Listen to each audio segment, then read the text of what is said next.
আসসালামু আলাইকুম বন্ধুরা, আপনাদের একটা আশ্চর্য ধরনের জিনিস আপনাদেরকে দেখাবো। আপনারা যেটা মনে করেন যে এখনো ভাবতে পারবেন না যে এরকম জিনিস রাস্তার সাইডে আবাদ মানে ফসল হয়। আপনারা এটা দেখলে বিশ্বাস করবেন। এই যে আপনারা দেখতে পাচ্ছেন আমার পিছনে এই যে মরিচ, ঠিক আছে, এটা কিন্তু এটা পুরো একটা মরিচের বাগান লাগাইছে, ঠিক আছে। এবং মরিচ কতগুলো ধরছে আপনারা নিজেই দেখতে পাচ্ছেন।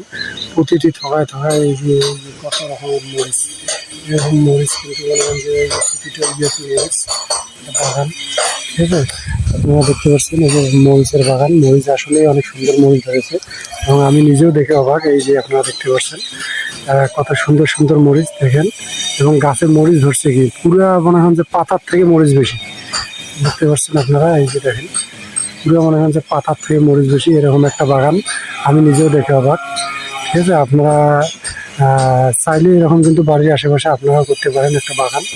আমি কিন্তু নিজেও কিন্তু এরকম একটা বাগান দেখে আমি নিজে অবাক হয়েছি। ভালো থাকবেন। এই যে রাস্তার সাইডে আপনারা বিশ্বাস করতেছেন না, এই যে দেখেন পিছনে গাড়ি টাড়ি যেতেছে রাস্তা, ঠিক আছে। এই রাস্তার সাইডেই কিন্তু এরকম একটা আমাদের যে রাস্তার সাইডে এরকম একটা কাজ করেছে, যেটা আপনারা না দেখলে বিশ্বাস করেন না। যে আপনার পিছন থেকে দেখেন, ঠিক আছে। এই যে এটা কিন্তু পাকা রোড, একটা মেন রোড, ঠিক আছে। এই যে মেন রোড, এই রোড থেকে কিন্তু এই যে রোডের সাইডেই কিন্তু এরকম একটা মরিচ বাগান লাগাইছে, ঠিক আছে। এই যে দেখতে পাচ্ছেন আপনারা মরিচগুলো। ধন্যবাদ, ঠিক আছে। ভালো থাকবেন। আপনারাও চাইলে এরকম মরিচের বাগান লাগাইতে পারবেন। পাতার থেকে কিন্তু মরিচ বেশি, আমি নিজেও কিন্তু এই যে মরিচ দেখে অবাক, ঠিক আছে। ধন্যবাদ, সবাইকে ভালো থাকবেন।